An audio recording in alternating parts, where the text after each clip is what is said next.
let's talk about our 5-ish favorite knives of 2025 so far. But there's like 8 or 9 knives in this video. What a dumb opening line. Whatever.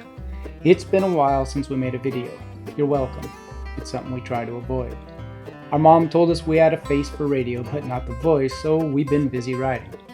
However, the unpredictable nature of modern search engines and the unsettling rise in the illiteracy rate have driven us back to video. Nobody's happy about it, but we're back. We're breaking out of hibernation to talk about knives. We had a long winter, followed by a grueling spring spotted with snaddle rakes and dusty hobos and long talks about the viability of a fort constructed entirely out of empty beer bottles. By the end of it, we had come to one inevitable conclusion. Our favorite beer this year is Hoegaarden. But we're a knife channel, not a beer channel, despite what our recycling bins might suggest. And seeing as how we're having a little trouble leaving the bar, we decided to take the bar with us to record in what would be our most cutting-edge, state-of-the-art testing and recording facility. The result of careful research and long planning, these fancy facilities will harken in a new age of video knife content, bringing you the best quality, low-energy version of two guys talking about stuff by a creek.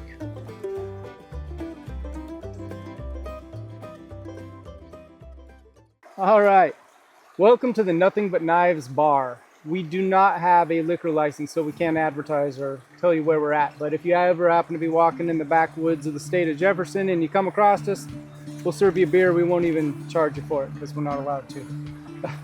Anyway, it's been a minute. I know we never quit testing knives the last few months. We just quit recording video. We're busy, as you saw earlier. So, anyway, I appreciate everyone like emailing and reaching out and asking where we were. We were doing the same thing. We were just writing instead of doing videos. And so we've written a bunch. We have a lot of articles coming out. Go check out the site. Anyway, let's jump into it. What's our, this video is like, so we figured since I don't think we've done a video all year. So we figured like we would just do a quick video. It won't be that quick. A quick video about like our 5 favorite knives of 2025. We took some liberties with that though, because there are some that came out at the end of 2024, including one that was crowdfunded in 2024, but then wasn't for sale until 2025. Gray area. And some we just didn't realize existed until one was like sold out until 2025 too. So like, right, yeah, I feel like anyway, we took it's a gray area, but they might have come out at the end of 2024. We never had them in our hands till 2025. Anyway, what are we starting off with? Sure hope this bar holds up. Yeah. We're on a bit of an embankment here. So if one of us like disappears into the creek, like we'll come back wet. That's what's going on. We can't take a step backwards. Wetter than we already are. Okay, right. Go ahead and grab a couple of knives off our magic grab bag shelf. There we go. The off-grid. Oh, that's the big one. So we have a few new off-grids. We'll start with the biggest first. There's another one down the line. So we'll do the Tracker XXL. It's 13.25 inches overall. It's a 7.5-inch blade, Cryo D2 steel, G10 handle. High flat grind. We've been fans of off-grid for a long time, ever since we bought the OG Tracker off them years ago, and did a review of that. And then we've kind of been buddies with them ever since. And then there's this thing, which is a little bit closer to the original size. This is 10.75, 10.75 inches overall, 5.5-inch blade, Cryo D2, they both are, and then G10 handle. So the big change here for me is that he softened up the handle a lot. The original version was this big blocky thing, which was cool, especially if you have like really big hands. Those people tended to like that knife quite a bit. It was just a little bit over the edge for me though, like it was too big, the edges were a little bit too hard. Ever since then, the owner, Carrie, has been softening the edges of a lot of different designs and making them bigger and bigger. They're comfortable, but you can't throw a spark. Right, yeah, he does soften the spines quite a bit. You could do it. It would take some effort though. But anyway, point being, like, the big change is the handle. These are like just about optimum. The sheaths too. He's workshopped the hell out of these. The drop. My favorite thing about these sheaths, besides the thumb ramp, which is great, is the drop down. The drop down on these, like, it sits on your hip exactly where you want it to sit, and it just makes for a really comfortable, a really comfortable blade withdrawal, or really comfortable, like, knife deployment. So that's been, I mean, the sheaths are great, and I think both these knives are $100 or less, which is pretty crazy around there for what you're getting. Like, the fit and finish does not feel like a $100 knife. Yeah, the X3 is definitely around 90. I think, I don't know what the XXL is. I think it's 99. I think it's 99. I doubt it would be over like 110 or 120. His knives rarely go above that. But so anyway, the funny thing is, like, I don't think I might be wrong, like, I don't know that he's done much to change the way he does heat treatment, like his steel or edge geometry, because it was great from the beginning. Yeah, that was one of the things that blew us away about Off-Grid starting out. Don't fix it. Is that just, like, he does incredible things with detail. We only bought the first one because it was horizontal carry, and now they're not, and they're really too big for that anyway. But we only bought it for that, for our horizontal carry article, and then we just liked them so much that we just started covering Off-Grid knives a lot. And yeah, that was one of the first. Yeah, that was the reason. That was the only reason we got it. Yeah, but anyway, we'll come back to Off-Grid because they never stop. Let's get into a company we have no experience with. And we've heard about our... and you told us. You told us. Please cover Toor. Please cover Toor. Please cover Toor. We got the emails. We saw the comments. And we have attempted to cover them once or twice before. And the knives we wanted were out, because they do sell out pretty regularly, especially when there's a new release. However, And another thing is, like, another reason we hadn't really covered Toor is because a lot of times companies that are sold out a lot, like, they don't need us, so they don't send us product. Yeah.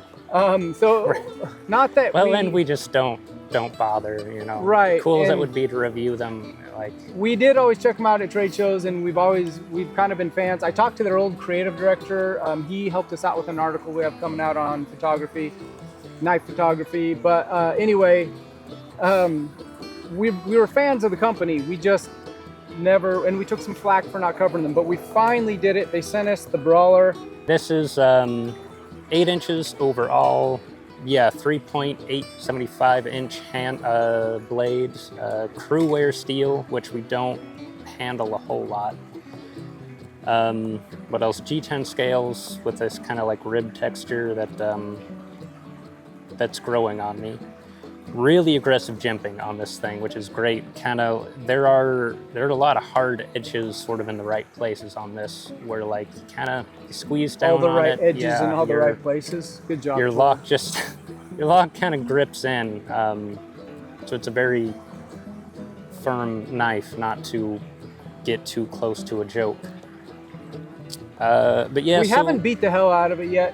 But a little bit. Yeah, the little bit that we've used it, we've been really impressed, and we figured, like, we needed to include it. I carved with it quite a bit, not well, but it does do a good job on wood. Kind of a nice, like, toothy edge, so it bites in no problem. We're gonna cover Toor a lot more moving forward now that we're sort of talking to them. So that was the big thing with this knife that I think kind of caught both of us off guard, is the sheath is a little funky. It doesn't lock in the way we're used to for, like, really It's a lined sheath. It feels padded. So it's like the Rolling Rock of knives. Glass line tanks. They've got padded sheaths. Right, and you have to kind of. I got to make a liquor reference wherever I can. And you have to play with it a lot before you realize that you like it.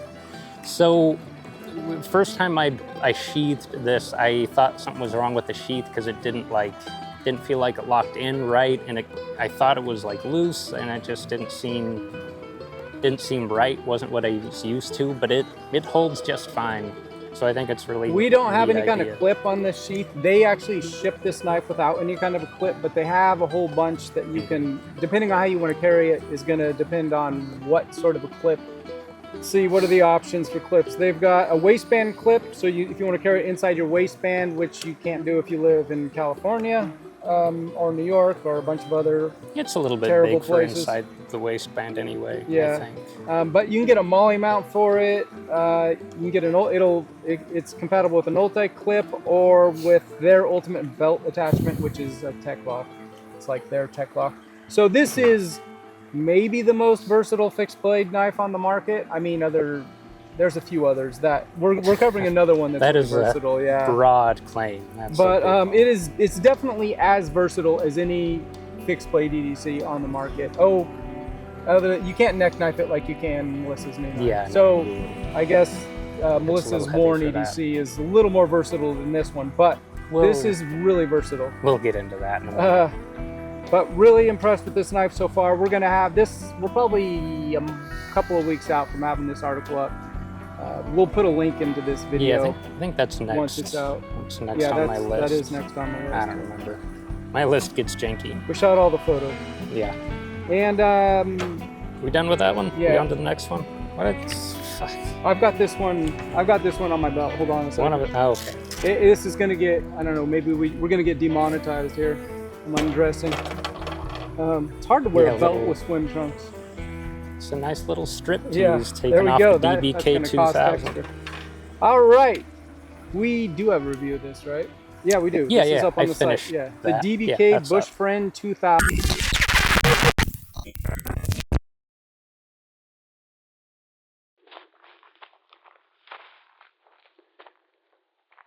All right, I want to interrupt this shit show with some breaking news, so to speak.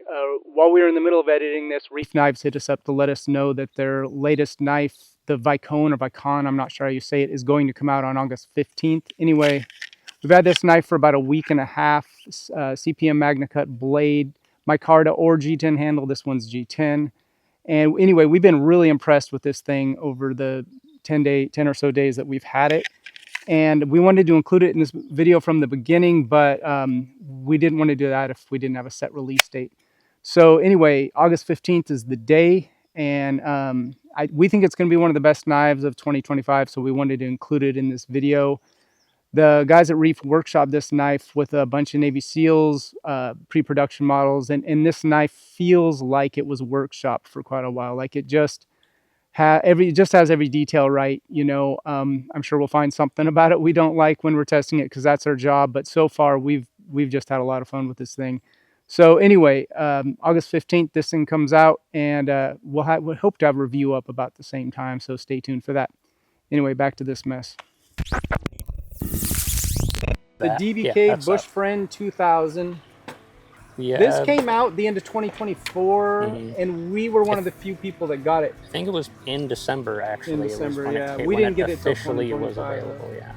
Yeah, we were slow. Two versions of this. There is a flat grind version, and there's this one, which is the DBK, which is the... Yeah, I think that's only available in their shop. On their shop, I don't which know. is always out. Yeah. Yeah, which they know. Quick specs, overall length is 9.2 inches. The blade length is 4.5 inches. The steel, the steel's 80 CRV2. I don't know if they make another version in a different steel. I feel like they do, but I think the can't flat grind is remember. that as well, yeah. So anyway, 80 CRV2, which I like quite a bit, on the rare occasion that I actually use it. Rich light handle, which is recently one of my favorite materials in a handle ever since the Schwartz LT5. This does not feel like that. Very different knife. Go into in the review. This is much smoother. I don't know if it was deliberate, but it looks and kind of feels sort of like a Bark River. It trends in that direction. It's significantly cheaper though. You can get the flat grind version. It's still available on all the major knife places, Blade HQ, Knife Center, wherever. You can get the flat grind version of it, and Gideon's Tactical has a really good review of that one. So we didn't cover that one. We covered the Scandi Grind version, which is only available on their shop. And they did tell us that they are going to have more there soon. I do believe they're making changes to it, so we will see. I really like the sheath. I love Boker does a good I love the sheath. way this felt when you were like working the with leather. it. There were two things I did not like about this knife. The first one was that they did a pretty good job of reviewing their own knife. I actually felt like they may have undersold the knife. Right. Like I felt this was better at feather sticking than they did. Yeah. So my problem was like, hey, like they didn't leave anything for knife reviewers. Like, dudes, we got one job. Their Help us review out. was so much more thorough than we were ever gonna do. It was really thorough. So I don't know how I feel about that. My other big problem with this knife was the black handle. And I was a little surprised, not that the black handle in any way gets in the way of, you know, of this knife when you're working with it. Like from a practical standpoint, black doesn't matter, but I have to take pictures of knives. That's pretty much all I do here. And it's difficult to shoot like, you know, satin blade and a black handled knife, and like you're in low light. A satin blade with a Scandi. Right, with a Scandi grind. too Scandi grind's a little also difficult. a nightmare. I like to just shoot with a reflector. I don't like to bring in lighting, as you know. I mean, so but anyway, all that is to say, there were some times when I had to use a strobe with this light, and like I am a man who craves leisure. Come on, Dutch bushcraft dudes, like help me out. I don't want to put that much work into taking pictures of knives. So I've got some like color recommendations. Mother of pearl would be nice. Maybe evergreen, bubblegum pink. Yeah. How about that? Let's do that. Anyway, just some options, dudes. We'll see. You're joking, but we reviewed a knife with a fixed blade knife with a blue handle once. Yeah, but no one bought it. No one bought it, but man, I loved shooting that. Yeah, it took that was no great. time at That all. was an off-grid, and they quit making that one because it didn't sell. I like blue handles. I don't know what's wrong with the rest of you. Yeah. Okay, I guess that's enough of that knife. We're gonna actually talk about. Okay, so this probably had the most fanfare, I think, this year. Yeah. So this is the. Speaking of knives you can't buy. I'm making a mess. I know. We Are have they a lot sold of out? footage of this, so just give the specs and we'll cut to the footage. Okay. And Okay, weird. Okay, so the TKL War EDC, designed by Melissa Backwoods. I believe this is her first knife design ever, which is weird. feels crazy to say, considering how long she's kind of been in the biz. You'd think Right. that she would have made I was something shocked out, that was but- her. I just assumed she had one or two out there. I was really surprised. That, So like, with this this sweet little thing, let me make sure I have the specs right. Okay, 6 inches overall, 2.56 inch blade, and a Nitro V steel with a high flat grind. Warncliffe. If you like Warncliffes, Yeah, Warncliffe, which more and more I am liking these, which I think is a conclusion that a lot of YouTube reviewers are coming to these days. If the recent content from people like Best Aim EDC is anything to go by. But that's a different topic. So I don't know. there's a lot of accessories with this knife. I don't know what all comes stock.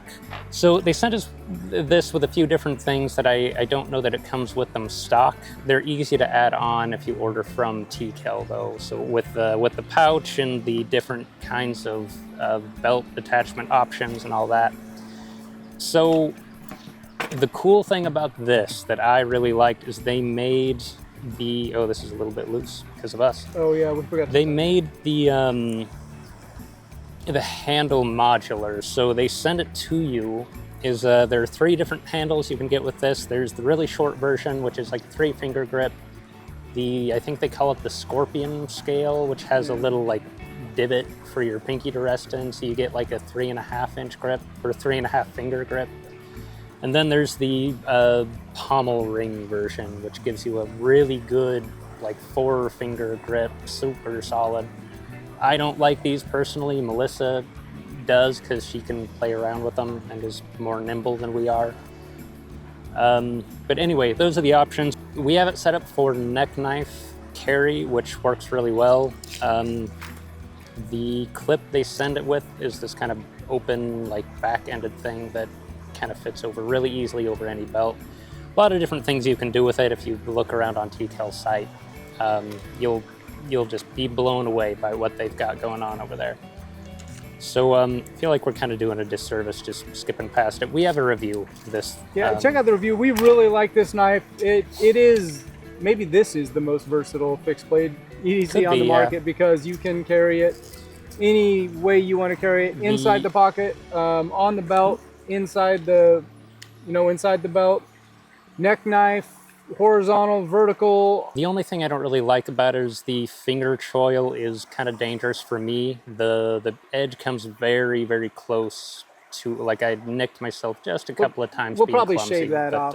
Yeah. Probably grind that off. But won't be an issue for some people. For me, I kind of want to just give it take off the beard a little bit. I'm actually pretty impressed with the price for, TKL is not a cheap company, but like it ships, it ships with this great case and a lot of accessories. And it is super versatile, and it really is just kind of a fun, I mean, it's a practical knife, but it's been a lot of fun. We've had a lot of fun with this thing. Anyway, check out the article if you're interested. It's sold out most of the time. This is my big complaint with this knife, is that, like, I mean, she's the biggest influencer in the industry, and like, just, I don't know what the capacity, the manufacturing capacity is there, but I just feel like you guys should have made more. We'd like to have a couple of them, because Kelly's going to keep one of these all the time. It kind of felt like two different entities underestimating how popular. Yeah, both Melissa and TKL, I think, maybe underestimated the response to this knife. Yeah. If they had asked me ahead of time, I would have told them it's going to sell out, make more. Hey, we're back to off-grid. Back to off-grid. This is the off-grid Sidekick, which is a miniaturized version of Cut to the footage and we'll give the specs. Yeah. Oh, miniaturized version of I don't remember the name of it. Off-grid backcountry. The backcountry, which we like, but I think I like this better. This has been one of the most popular articles on our site this year. So other people, either they really like the knife or they just like reading about it. No, they're buying it a lot too. People just like little knives. This is the way to go these days. Anyway, this is, I think, what I would put forward as the closest thing you can get right now to a tactical Nessmuk, even though I wouldn't necessarily call this knife tactical. It's as close as you'll get to this. I guess it is, yeah. No, I'd say that's Nessmuk. I don't know if he calls it that on his site. I don't think I've ever seen that in his. But that's what I'm calling it. So come at me. He'll never find us. Xen-Oal. Oh, okay. So we're on to some folders. Oknife. We just started covering Oknife. We do get folders sometimes. We kind of ignored. Oknife has been out for a minute. It's the O-Light company is now making knives, and they have been for a while, and we kind of ignored them because we just don't have the bandwidth for more knife companies, but they just kept getting better and better and making cooler and cooler knives. And then they hit us up about this one, and it's a Ken Onion design, so we were like, yeah, for sure. Well, let's get the specs really quick. Yeah, specs on the Xen-Oal are 7.36 inches overall. Blade length is 3 and not quite a quarter. S45 in steel, which I like. Of all the CPM SV steels, I think that might be my favorite. I was also skeptical about the aluminum handle, but I EDC'd this thing for a while, at least a month, and I put it under hard use. I tightened my grip on it, put it through all hell, and it held up. Oh, it's a frame lock. We didn't mention. I did. Oh, you did? Yeah. So really quick, because I don't have all the specs on it, this is the CJRB Bolt, which is their like high-end folder with their proprietary crossbar lock, which is my favorite crossbar lock ever. And I'm not a crossbar lock fan until this knife. Yeah, Recoil Lock V2 is what they're called. So they don't even call it a cross. So yeah, it's not a cross because they do something different. There's something to do with this tab here. Sharp locky. From the top. I don't know what the mechanism is. I don't want to cause any kind of a problem here. Right, I don't. But yeah, it looks, from the outside, it looks like a shark lock. doesn't It quite feels feel different. like one. It feels. I think it's for sure different enough that they're not in trouble. I'm sure they have attorneys. But I like it. Titanium S90V, and I think they're selling it for like 200, something like that. It is super smooth. It just feels nice. I just really like the way this knife feels. I mean, CJRB has been on a rampage the last 2 years at least. They keep coming out with knives that just drop like a hammer, you know.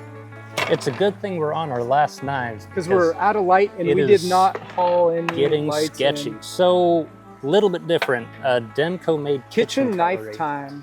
I've been using his Giotto now for about a month and a half in the kitchen. I don't know in this light if there's any of that you can see. That's fine. Well, we shot it on this table, but so he slotted a Japanese blacksmith that's been around for generations to make these knives. I don't know to what degree Demko actually had any design input on these. Oh, I think he did. I mean, I'm sure he did because he's that type. Yeah. But like, it feels like a very like typical, well-made Japanese Giotto. You know, if anyone's used we were shocked by this is not what you expect from Demko. Anyway, they're thick behind the edge, they've got a wide spine, but I mean this one does not, but that's what you just expect from Demko. Other than the knife he did for Ocaso. Yeah, the Solstice. The Solstice was that's what I was gonna say is anyone who handled the Solstice shouldn't be surprised by these knives. But they're super lightweight, really well balanced, and they made an entire set. They just came out with an entire set all at once, and we were really surprised. I would say this is one of the best kitchen knives we've reviewed, and we've reviewed a lot of easily. Yeah, this will be on every best of list that we have on the site, and certainly on our gift guide here. That we'll be coming out with shortly. So I think anyone who's ever watched like videos of people dicing onions or vegetables in general and are really good at it, and they'll do this lateral cut like it's nothing, you know, where they're cutting through an onion horizontally.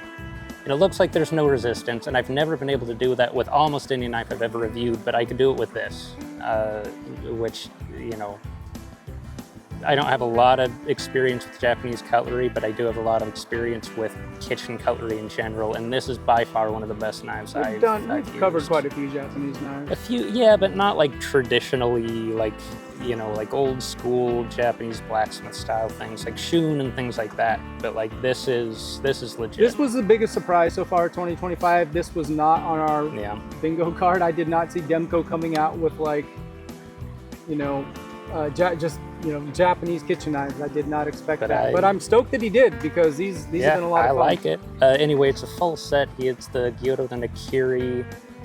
I believe there's not a pairing knife. We'll have a link to our review in the description of this video, so you can go check that out. Red knife, and then like we get a lot more in depth there, and there's a lot of photos. So the last thing, because that was our last knife of these. We've got the Demko kitchen, we've got the Sidekick, if I can remember all this. The DBK Bushcraft. Boker DBK Bushcraft. Bushfriend 2000. Bushfriend 2000. Oh, not that one, because we didn't do that one. We have the Toor, we have all the off-grids. So far of 2025, which one of these is your favorite? Oh, man. I really like the Bushfriend 2000 a lot. Put that on there. Like from a bushcraft standpoint, I'm going to end up using the off-grid. I'm going to end up using the off-grid Tracker XXL a lot.